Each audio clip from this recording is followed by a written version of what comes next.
So if the audio-video room, if the technical aspect is ready, please play the CCTV footage of Senator Bato's arrival today.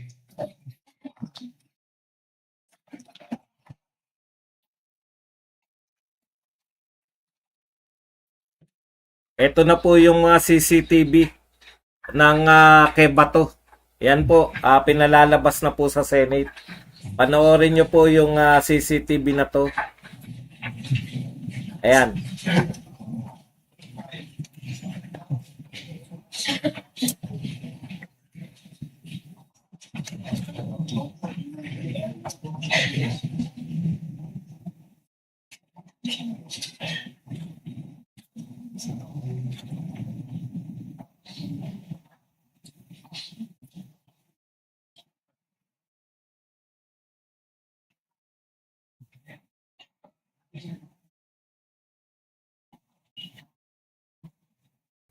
Hinahabol po si Bato. Matindi to. Senador. Hinahabol po sa Senate.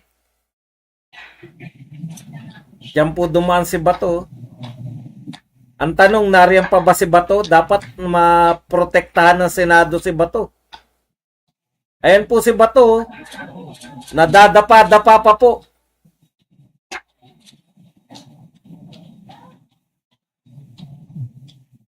Ano na nangyayari sa atin?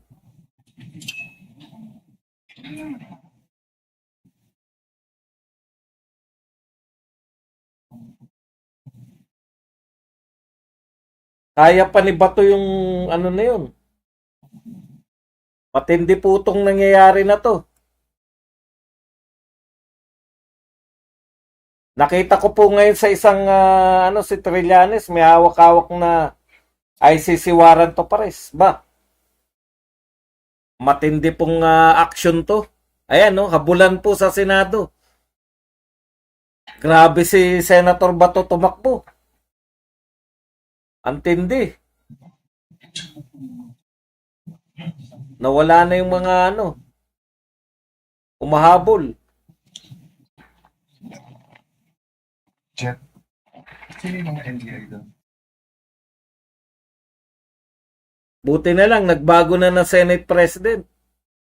Kung si Tito Soto pa yan, talagang ipapahamak po niya si Bato.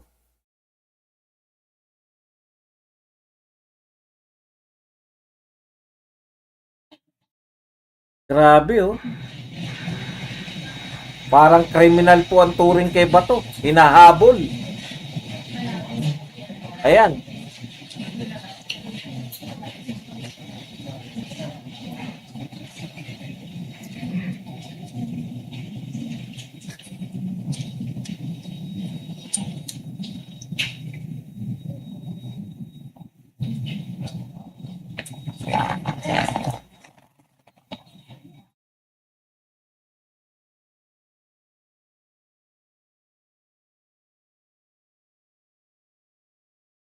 Napapanood po natin ang live ngayon. Mula po sa Senado. Ayan po yung pinapanood po yung CCTV nung pagpasok po ni Senator Bato dyan po sa Senate. Grabe, parang hindi po senador.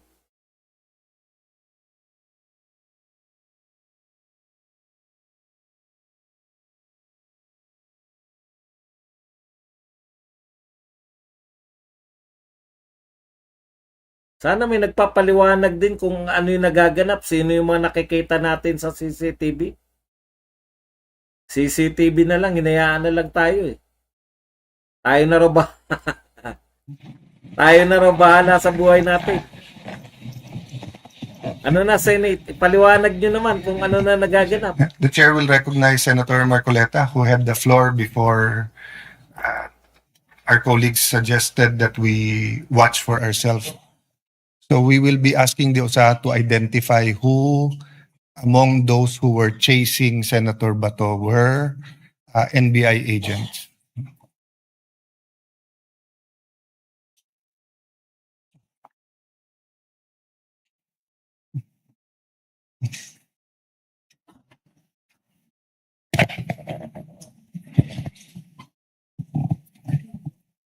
Mr. Slightly President, delayed lang we po have seen it tayo. all.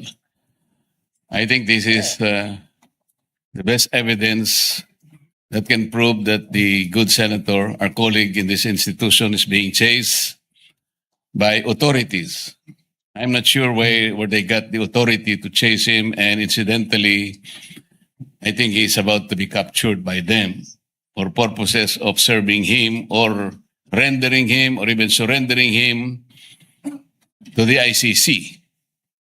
I'd like to ask, Mr. President, what is the authority of the National Bureau of Investigation in executing, for example, even if for the sake of an argument that the ICC issued a warrant of arrest against Senator Bato? As far as I know, Mr. President, the counterpart of the Interpol, which is the serving arm of the ICC in executing warrants, the Interpol's counterpart in this country is PCTC, which is the Philippine Center for Transnational Crimes. And I checked that it is now under, it used to be under the Office of the President and under the control and supervision of the NAPOLCOM. But I think it's now under the control of the DILG. So my question is, how come that the NBI is chasing Senator Bato for an apparent warrant of arrest, which the former Senator Trillanes has been showing around that he got a warrant of arrest and he is personally serving it to the senator? The first question is former Senator Trillanes now the sheriff of the ICC? And he has been working with the Interpol, Mr. President. This is all questionable. As I said earlier, Mr. President, this is not only an assault to our colleague, but principally it is an assault, an insult to this institution.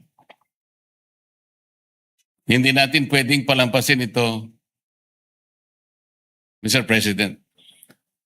We need to protect the senator. As I said earlier, and I manifested that Trillanes himself was a beneficiary of this institution's security. Humingi po siya ng Senate Protective Custody nung panahon na kinailangan niya po ito. Ngayon, ironically, he's the one executing the very act which prevented him from being assaulted at the time. Masyado pong nakakabahala na ang nangyayari, Mr. President. I think all these people, I think we can identify all these people in due time. They did not only violate Article 145 of the revised penal code, as I earlier manifested. Former Senator Trillanes is even guilty of usurping authority, Mr. President. Hindi natin pwedeng palampasin po ito. In the meantime, I'd like to move, Mr. President, that in the light of the recent adoption of the Senate Resolution number 44, I move that Senator Bato be placed under the Senate Protective Custody, Mr. President, until he is able to get all and exhaust all legal remedies to protect himself, and until this institution is also able to do just the same. Mr. President, Article 59 of Rome Statute is very, very clear. It's very, very clear. Even for the sake of an argument that there is a valid warrant of arrest against our colleague, Article 59 still states that the person to be arrested must be promptly delivered to a competent judicial authority. in order to accomplish at least three things. Number one, to identify or to ascertain the identity of the person being arrested. Number two, whether the processes, the legal processes have been observed. And number three, whether or not his rights were protected.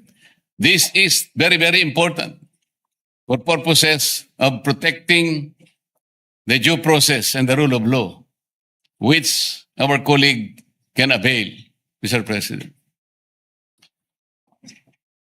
The motion is consistent with our rules, is consistent with Senate Resolution number 44, is consistent with precedence. So is there any objection? If not, the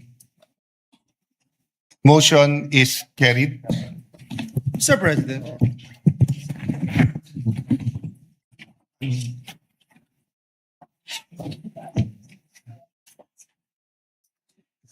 So consistent with past practices, no?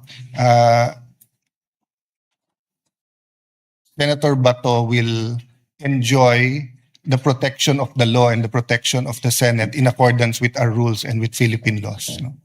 thank you. Mr. President, may I